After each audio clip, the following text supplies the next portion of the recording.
A minissérie Banco Central sob Ataque retrata de forma intensa o assalto ao Banco Central de Barcelona em 1981, um evento histórico envolto de mistérios e teorias da conspiração. Com direção de Daniel Calpassoro, a série mergulha o espectador numa narrativa que combina drama policial e thriller político, explorando a tensão de uma Espanha ainda muito abalada pelos traumas da ditadura do General Franco, que foi encerrada apenas 6 anos antes dos eventos desta minissérie, e também da tentativa fracassada de um golpe militar. Na superfície, Banco Central sob Ataque parece seguir o roteiro clássico de um assalto a banco. Homens mascarados, reféns em pânico, negociações tensas e muita ação. Mas rapidamente a trama vai se revelando uma coisa muito mais complexa. Liderados pelo enigmático José Juan Martínez, que é interpretado com bastante carisma, inclusive, pelo Miguel Herrán, que você provavelmente conhece aí de outras séries da Netflix, o grupo de assaltantes inicialmente exige a libertação de Antonio Tejero, um coronel que é envolvido na tentativa de golpe militar que aconteceu em fevereiro daquele mesmo ano. Essa exigência não apenas evoca o recente clima de instabilidade política, mas também gera uma dúvida crucial na narrativa. O assalto seria apenas um crime comum ou um ato político planejado para balançar a jovem democracia espanhola? Essa dualidade se transforma, no grande trunfo da série. Enquanto os personagens dentro do banco enfrentam a crescente tensão e o crescente desespero, tanto por conta dos assaltantes como também pelas ameaças externas da polícia, do lado de fora a jornalista Maider, que é interpretada pela Maria Pedraza, ela tenta desvendar a real motivação por trás deste crime. A Maider, que é uma personagem determinada e perspicaz, ela é uma das peças mais intrigantes desse quebra-cabeça. Ao investigar a fundo as conexões políticas do assalto, ela desvenda pistas que sugerem uma conspiração muito maior. A direção do Calpassoro, ele enfatiza o sentimento de claustrofobia nas cenas dentro do banco, o que aproxima quem está assistindo da tensão vivida pelos reféns e também da imprevisibilidade dos assaltantes. A atmosfera opressiva reflete bem o medo e a incerteza enquanto os personagens tentam manter o controle sob circunstâncias de alta pressão. Fora do banco, por outro lado, a tensão também é igualmente palpável. A polícia, liderada pelo oficial Paco, ela tenta enfrentar o dilema de intervir sem comprometer a segurança dos reféns. Porém, é evidente que algo mais está em jogo, e essa incerteza impulsiona tanto os personagens quanto quem está assistindo, o espectador, mantendo toda essa narrativa coesa e cativante. O roteiro nos leva a questionar o tempo todo as motivações dos assaltantes, principalmente quando seus objetivos parecem oscilar entre o resgate dos companheiros golpistas e a simples ambição por dinheiro. Mas é lá no penúltimo episódio que as coisas começam a fazer sentido. E a partir daqui, a gente vai falar de spoiler, então cuidado.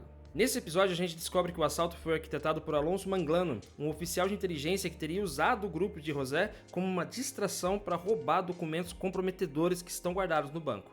Esses documentos continham uma lista de figuras políticas que ocupariam cargos de poder caso o golpe tivesse sido bem sucedido. Esse elemento transforma a série, levando tudo de um thriller policial para uma análise bastante afiada das artimanhas políticas e das traições que passaram-se daquele período de transição democrática na Espanha. Tem um personagem muito interessante que é o fotógrafo, Bernie, que é um ponto de destaque na série. Ele tem uma nuance, uma complexidade muito grande. E isso favorece o personagem, favorece até o ator, que eu esqueci até agora o nome dele. Por outro lado, a Maria Pedraza entrega uma personagem, a Maida, que equilibra perfeitamente a determinação jornalística e a vulnerabilidade de alguém que está em busca da verdade em um cenário perigoso. No entanto, é o Miguel Herrán que rouba a cena como José, um personagem que é multifacetado, cuja história pessoal revela um passado repleto de traições e também um profundo descontentamento com o sistema. A série aborda a corrupção, conluio entre os poderes, entre os militares e os líderes da elite política de uma forma contundente, com o personagem Manglano, um dos grandes antagonistas da história, manipulando a situação para conseguir obter vantagens pessoais.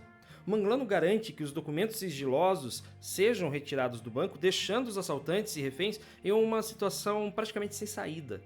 Esse plano é revelado aos poucos, em diálogos com o José, que ao final percebe que nunca foi o verdadeiro protagonista da história, mas ele foi uma ferramenta que era meramente descartável, pelos grandes poderosos da história. Um dos aspectos fascinantes de Banco Central sob Ataque, inclusive, é como a série reflete o papel da mídia no contexto das crises nacionais. A trajetória da Maider na série ilustra isso, como o impacto da responsabilidade do jornalismo, especialmente quando envolve figuras poderosas e perigosas. Embora Maider sofra ameaças e tenha seu trabalho constantemente dificultado, o seu compromisso com a verdade representa a luta contra as forças que tentam encobrir os fatos. A sua investigação paralela acrescenta suspense à narrativa e oferece também ao público, principalmente, uma visão mais ampla sobre o que está em jogo. Enquanto a trama está se desenrolando, a gente vê como José e seus comparsas são usados como peões em um jogo de interesses muito maior. Enquanto o próprio Manglano, por sua vez, utiliza toda a mídia e as autoridades para cobertar a sua verdadeira missão. A conclusão da série é um grande choque.